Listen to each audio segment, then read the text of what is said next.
그 송아지를 떼어 집으로 돌려보내고 여호와께를 수레에 싣고 벳세메스로 향해 올라갑니다. 벳세메스로 올라가는 두 암소를 통해 오늘 우리 모든 성도들이 걸어가야 할 길에 관한 데서 지금 우리에게 말씀해 주고 있습니다. 여러분, 새해에는 우리가 어떻게 하나님의 원하신 그 길을 갈 것인가? 오늘 본문의 말씀을 보면서 이 말씀대로 우리가 간다면은 반드시 새해는 지나간 해보다는 더 하나님 원하시고 하나님 기뻐하는 삶으로 하나님의 그 은혜의 삶이 되지 않을까라는 것을 한번 생각해 봅니다. 오늘 첫 번째 12절 이야기했습니다. 암소가 벳세메스 길로 바로 행하여 대대로 가며 갈 때에 하나님의 법궤를 씌운 그 암소가 벳세메스로 바로 행하여 큰 대로로 향해 갔다고 그러셨습니다. 이 말씀 무슨 말씀이냐? 그들의 목표를 향해서 벳세메스 향해서 곧장 올라갔다라는 것을 우리에게 말씀해주고 있습니다. 이 두 암소는 미무라고 하기는 하지만은 놀랍지 않을 수가 없습니다. 왜? 목표지인 벳세메스를 향해서 대로를 향해서 바로 올라갑니다. 오늘 13절 말씀을 드립니다. 벳세메스 사람들이 골짜기에 밀을 베다가 눈을 들어 길을 보고 그 본 것을 기뻐했더라라고 말씀하고 있습니다. 새로운 수해에 전혀 매보지 않는 새끼를 따른 그 암소, 그들이 곧장 목표를 향해 올라가니까 사람들이 보면서 너무 기뻐했다고 그랬었습니다. 암소들은 목표를 정해진 그 벳세메스 향해서 곧장 올라갑니다.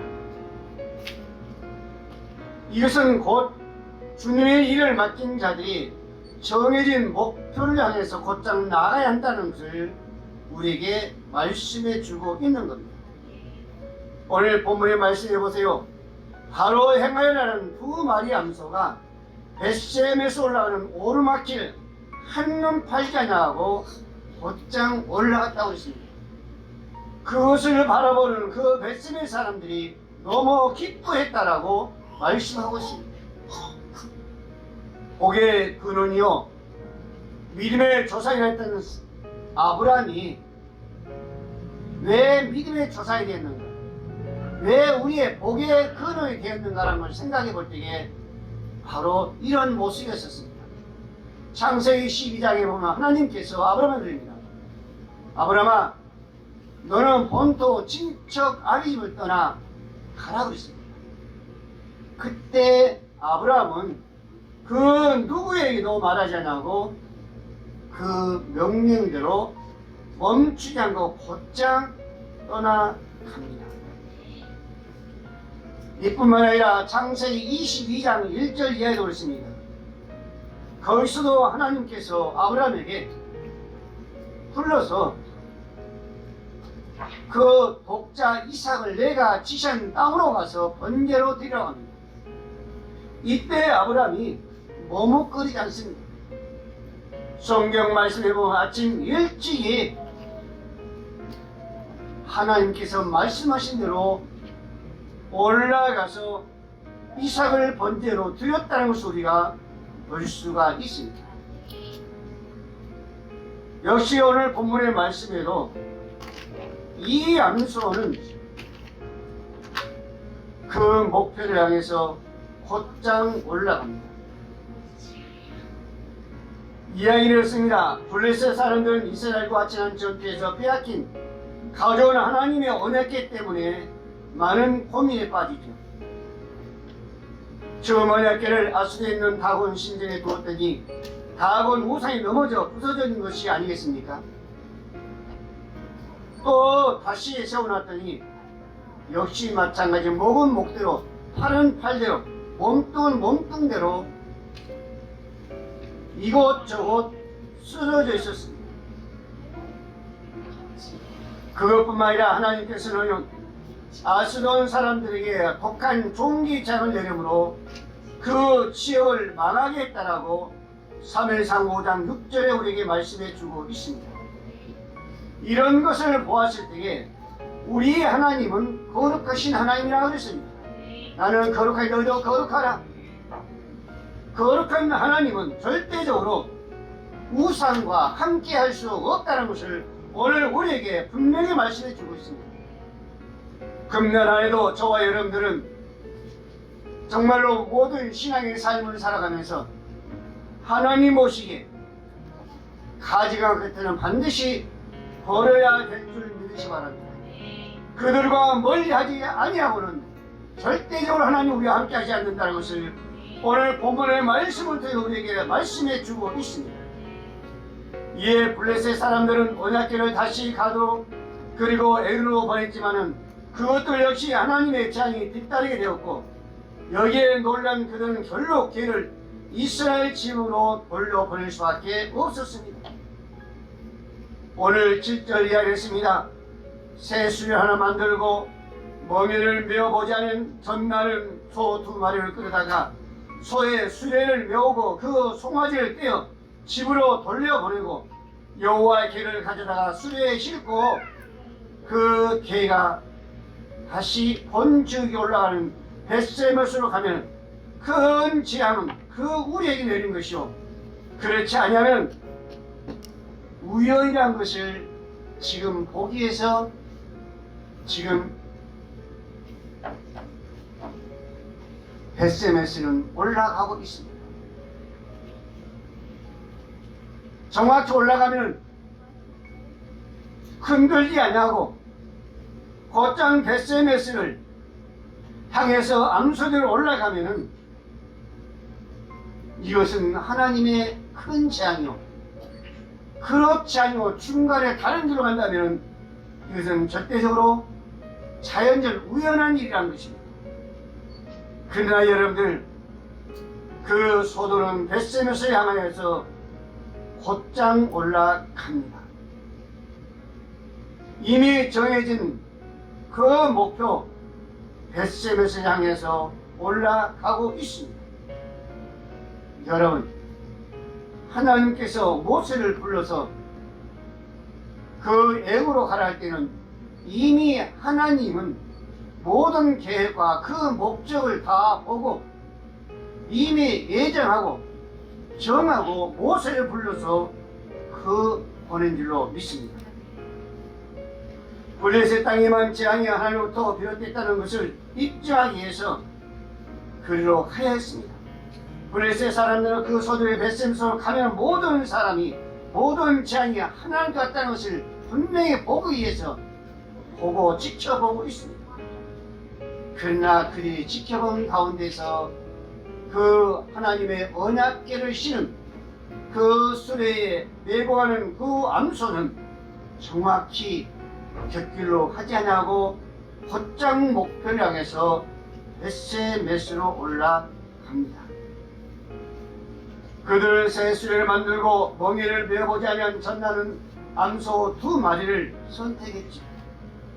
세상적인 목적을 위해서 사용되지 아니한 구별된 것들이었습니다. 놀라운 것은 소들이 오직 벳세메스를 향해서 곧장 올라갔다는 것입니다.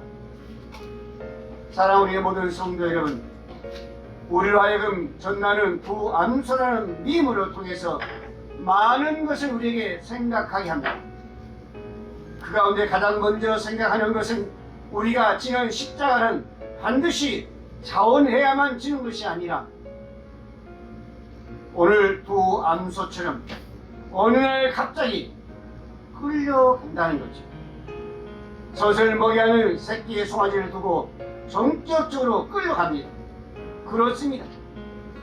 원래 우리 모든 성도들이 지고 가야 할 십자가도 두 암소가 끌고 가야 했던 수레와 같다는 것입니다.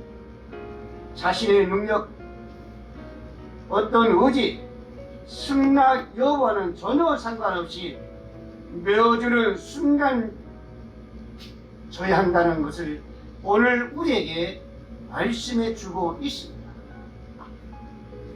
여러분, 헌신한 성도라면 십자가를 지고 자신의 벳세벳을 향해서 반드시 똑바로 올라가야 될 줄로 믿습니다. 여러분이 하나님으로부터 구별된 성도랍니까? 그렇다면 먼저 자신의 목표지를 분명히 확인해야 됩니다. 이제 여러분은 이 암소처럼 벳세벳을 향해서 올라가야 되는 거죠.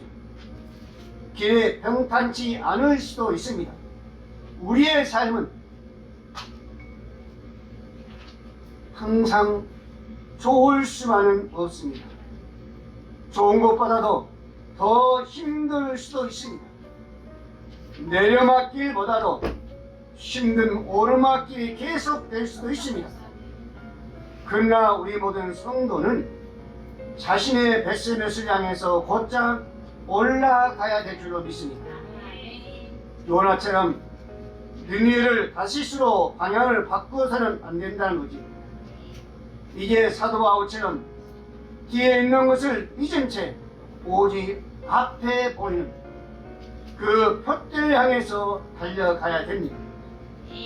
하나님 우리를 부르신 부름의 사명을 위하여 달려가겠다라고 사도 바울은 말하고 있죠. 오늘 저와 여러분도 하나님께서 이 십자가를 우리에게 정말로 메어준다면 우리는 곧바로 주님을 향하여서 부르심의 그 삶을 향해서 달려갈 수 있기를 바랍니다. 두 번째로 12절 하반절을 읽습니다. 갈 때에 울고 좌우로 치우치지 아니하였다라고 말씀하고 있습니다. 여러분, 수레를 끌고 가던 두 암소의 모습은 참으로 정의롭까지 합니다. 왜 그런가? 이 암소들에게는 울면서도 좌우로 치우치지 아니하고 묵묵히 벳세벳을 향해서 올라갔습니다. 이 암소들은 새끼들이 달려 있습니다. 이제 막 난 새끼들이 젖을 먹여야 하는 그런 새끼들이 딸려 있기 때문에 암소들은 울면서도 그 길을 묵묵히 좌우로 치우치라고 목표를 향해서 올라갔다는 겁니다. 여기서 울고라는 것은 히브리어에는 따라고 말하는 것인데 이 말은 그 울음 소리는 우리 안에 갇혀있는 새끼를 생각하며 어미의 소들의 모성의 울음소리라고 그랬습니다. 아마도 어미 소뿐만 아니라 그 새끼들도 우리 안에 갇혀서 아마 울고 있었을 겁니다. 블레셋 사람들은 이런 상황 속에서도 어미 소들이 당연히 발걸음을 옮기지 못할 것이라 생각했을 겁니다. 그들은 이것으로서 자신들에게 임했던 재앙이 하나님의 재앙이 아니라 우연한 일이었음을 확인하기를 기대했을 것입니다. 그런데 두 암소는 갇혀있는 새끼들을 생각하며 눈에 눈물을 쏟아내면서 좌우로 치우치지 않았다라고 말하고 있습니다. 자기들의 슬픔을 안고 소들은 가야 할 길을 포기하지 않았다는 것입니다. 그들은 치우치지 않았습니다. 그들은 울면서 힘들다라고 거기서 멈추지도 않았습니다. 두꺼운 새끼를 생각하면서 뒤를 돌아보지도 않았습니다. 눈에는 눈물이, 입에는 울음이 그치지 않았지만 그 사명의 걸음 역시 멈추지 않았습니다. 무엇을 말합니까? 오늘 우리 모든 성도는 어떤 어려움 속에서도 목표를 향하여서 곧장 나가야 함을 우리에게 말씀해 주고 있습니다. 완전한 순종을 의미하고 있는 겁니다. 베스메스를 향해 가던 두 왕孙은 올라갈 때 울고 좌우로 치우치 않았다고 말했습니다. 목표지를 가는 데는 여러 가지 악조건이 있었지만 참고 소들은 묵묵히 나아갔습니다. 여러분, 우리 예수님은 이 땅에 오셔서 악조건이었습니다. 때로는 힘들고 고난도 있었습니다. 아픔도 있었습니다. 말할 수 없는 슬픔도 있었습니다. 그때 이사야 53장 7절 말씀에 그가 곤욕을 당하여 괴로울 때 그의 입을 열지 아니하였다라고 성경은 말씀하고 있습니다. 사명을 감당하기 위해서는 그 아픔도 있었지만은 그 괴로움도 있었지만은 묵묵히 입을 열지 아니하고 올라갔습니다. 이들은 젖먹이의 새끼를 뒤에 두고 왔습니다. 동물의 본능 중에 가장 강한 모성이 이 소들에게 엄청난 고통을 주고 있는 거죠. 우리 사람이라고 한번 생각해 보십시오. 이제 갓난아이를 떼어두고 내가 어디론가 끌려간다고 한번 생각해 보세요. 그 모성이 소들에게는 멍에를 전혀 메어보지 않은 그 고통이 있었습니다. 소들이 끌어야 할 수에는 길이 나지 않은 것이었고 베스메스로 가는 길은 계속적인 험난한 그 상상할 수 없는 그 고통에 길이었다는 것입니다. 이렇게 두 왕성이는 말할 수 없는 고통이 있었습니다. 그런데도 그들은 베스메스로 당도하까지 뒤돌아오지 않을 뿐더러 좌우로 치우치지 않았다는 것입니다. 이것은 오늘 하나님의 사역을 감당하는 우리 모든 성도들은 최악의 상황 속에서도 어떤 자세로 사명을 감당해야 하는지, 어떤 자세로 우리가 주님 앞에 가야 한다는 것을 우리에게 말씀해 주고 있습니다. 하나님의 사역은 최소한의 여건조차 갖추지 못한 열악한 환경 속에서도 일하는 것이 대다수의 성도들의 우리 실상이잖아요. 어떤 조건이 다 갖춰졌습니까? 갖춰졌다 한다 할지라도 많은 아픔과 어려움과 고난이 따르고 있습니다. 사도 바울이 하나님의 부르심을 받아서 사역을 시작합니다. 그 고난을 말할 수 없었어요. 성경이 이렇게 말하고 있습니다. 고린도후서 11장 25절에 의하여 3번 태창으로 맞고 1번 돌로 맞고 3번 파선하였는데 1주일을 기품에서 지냈으며 여러 번 여행의 강의 위험과 강도의 위험과 동족의 위험과 이방인의 위험과 시내의 위험과 광야의 위험과 바다의 위험과 거짓 형제 중에 위험을 당하고 수고하며 애쓰고 여러 번 자지 못하고 줄이며 목마르며 여러 번 굶고 춤고 뻘벗었노라 라고 말하고 있습니다. 사도 바울은 하나님의 사역을 감당하면서 정말로 좋은 길보다, 좋았던 일보다 아픔과 고난이 더 많았다는 것을 우리에게 말씀해 주고 있습니다. 예수님도 역시 마찬가지였습니다. 마지막까지 그 십자가를 지고 올라가는 그 순간 그 많은 사람들이 예수님의 그 얼굴에 침을 뱉으며 때리며 손바닥으로 때리며 그들은 말하기를 너희가 우리의 선지한 노를 하려 하라고 비웃는 모습까지 그 모습을 우리는 볼 수가 있었습니다. 사단의 역사하는 것을 우리가 볼 수가 있죠. 여러분, 진정한 성도는 바로 이런 여건 속에서도 변함없이 충성한 일꾼들이 되어야 된다는 것입니다. 여러분, 우리는 예수님의 초점에도 불구하고 재물을 희생할 수 없어서 결국 근심하며 뒤돌아섰던 한 부자 청년 이야기로는 너무나 잘 알고 있습니다. 세상 유혹에 흔들려 치우쳐서는 안 된다는 것입니다. 예수님이 잡히셔서 그 십자가를 지고 난 그 순간에 자기의 목숨을 건지려고 혼님을 벗어 건지고 알무로 도망쳤던 그 청년 이야기도 우리는 볼 수가 있습니다. 누가복음 14장 26절 말씀에도 예수님께서는 말씀하시죠. 물은 내게 오는 자가 자기 부모와 처자와 형제와 자매와 더욱이 자기의 목숨까지 미워하지 아니하면 능히 내 제자가 되지 못한다라고 예수님은 말씀하셨습니다. 예수님을 쫓아간다면 정말 마지막까지 주님을 향해서 달려갈 자라면 자기 목숨까지도 미워해야 된다. 자기 목숨까지도 내려놔야 된다는 것을 말씀하고 있습니다. 흔들려서는 절대적으로 세상 유혹에 흔들려서는 절대로 안 된다는 것을 말씀하고 있습니다.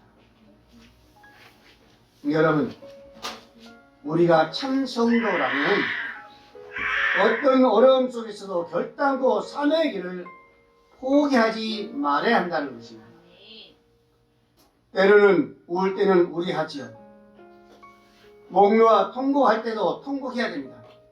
그러나 단 한 가지 그 어떤 조건 속에서도 꿈을 가지고 치우치지 말고 곧장 나아가는 성도가 되어야 된다는 오늘 우리에게 말씀해 주고 있습니다. 우리가 살아가는 데는 세상의 많은 것들이 우리를 유혹합니다.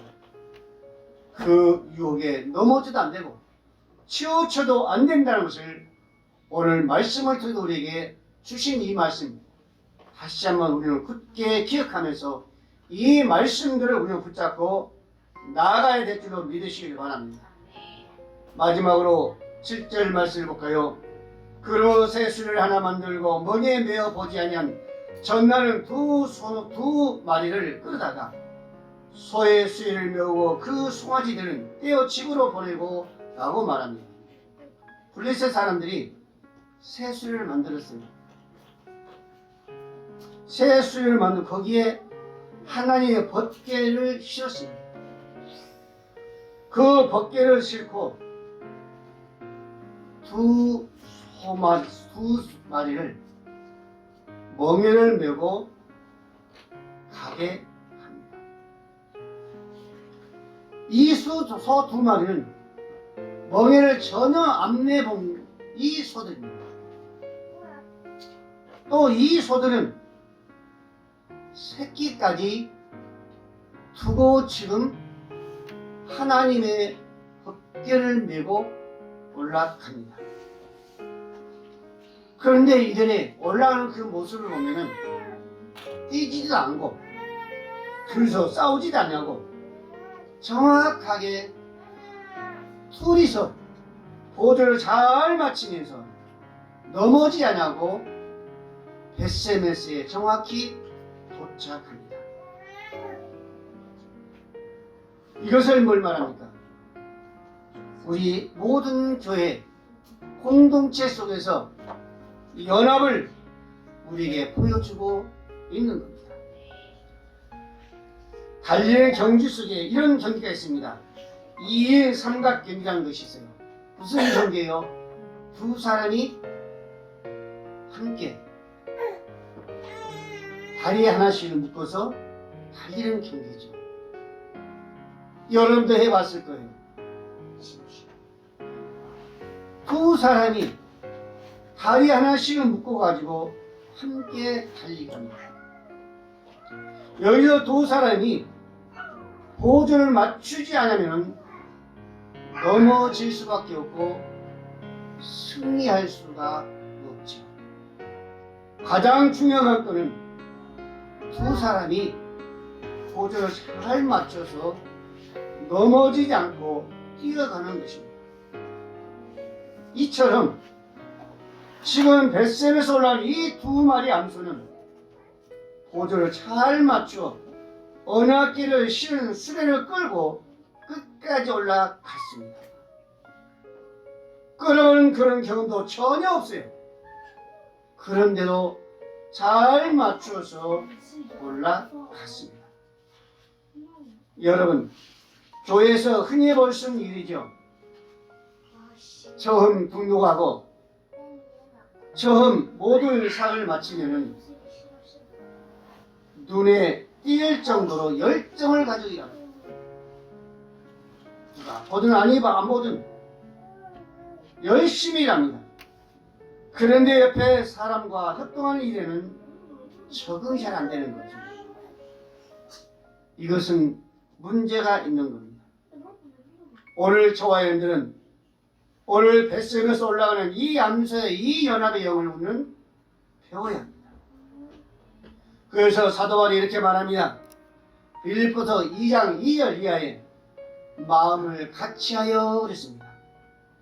같은 사람을 가지고 뜻을 합하여 한 마음을 품어 아무 일이든지 다툼이라 허용을 하지 말고 오직 겸손한 한 마음으로 각각 자기보다 남을 낮게 여기고 각각 자기 일을 돌볼 뿐더러 또한 각각 다른 사람의 일을 돌보아 나의 기쁨을 충만하게 하라라고 말씀하고 있습니다. 여기에 중요한 것은 뭐요? 마음을 같이 하라 그랬습니다. 한 마음을 품으라고 그랬었습니다. 마음을 같이 하고 한 마음을 품을 때에 하나님의 기쁨으로 충만한다는 것을 우리에게 말씀해 주고 있습니다. 같은 마음을 가지고 한 마음으로서 우리가 같이 갈 때에 다투지 않냐고 허영 그런 마음을 가지지 않냐고 같이 갈 때에 우리 공동체는 아름답게 할 수 있다는 겁니다. 고린도전서 1장 10절 말씀을 했습니다. 형제들아 내가 우리 주 예수 그리스도의 이름으로 너희를 권하노니 다 같은 말을 하고 너희 가운데 분쟁이 없이 같은 마음과 같은 뜻으로 온전히 합하라 하셨습니다. 우리 공동체는요 이게 중요한 겁니다. 아무리 혼자 그 열정이 있다고 해서 이 교회가 성장하고 아름답고 건강하게 가는 것은 절대 아닙니다. 우리는 함께 가는 거예요. 좀 부족해도 붙잡아 주면서 우리가 한 마음을 가지고 우리가 감사함으로 기쁨으로 갈 때에 교회는 성장하고 교회는 건강한 교회가 된 줄로 믿으시길 바랍니다. 사랑하는 우리 모든 성도 여러분, 진정한 사명자는 주님께서 불러내신 다른 사명자와 언제나 연합하여 동행하는 자입니다. 진정한 성도라면 연합한 자예요. 뱃속에서 올라가는 두 암소가 사이좋게 보조를 맞춰 나갔던 것처럼 우리 교회 모든 성도들은 어디서 무엇을 한다 할지라도 가장 중요한 것은 함께 할 수 있는 그 마음으로 매진해 가야 될 줄로 믿으시기 바랍니다. 그때 아름다운 그 모습이 그 열매가 거기서 열매가 맺어집니다. 오늘 사랑 우리 모든 성도 여러분, 오늘 SMS에 올라가는 그 암소 두 마리를 바라보면서 오늘 저와 여러분들은 정말로 무엇을 가지고 가야 될 것인가? 우리가 금년 한 해 시작하면서 어떤 삶을 살아갈 것인가 우리에게 분명히 우리에게 보여주고 있습니다. 이제 새끼 송아지에게로 돌려보낸 그 모습은 안 보입니다. 끝까지 올라갔는데도 그 두 암소는 울고 있는 집에 두고 온 그 집으로 돌려보내지 않습니다. 여러분, 왜 그랬을까? 여기까지 왔으면 훌륭했잖아요.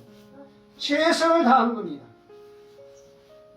그런데 SMS 그 사람들은 그 소를 잡아 번제로 드렸다라고 말씀하고 있습니다.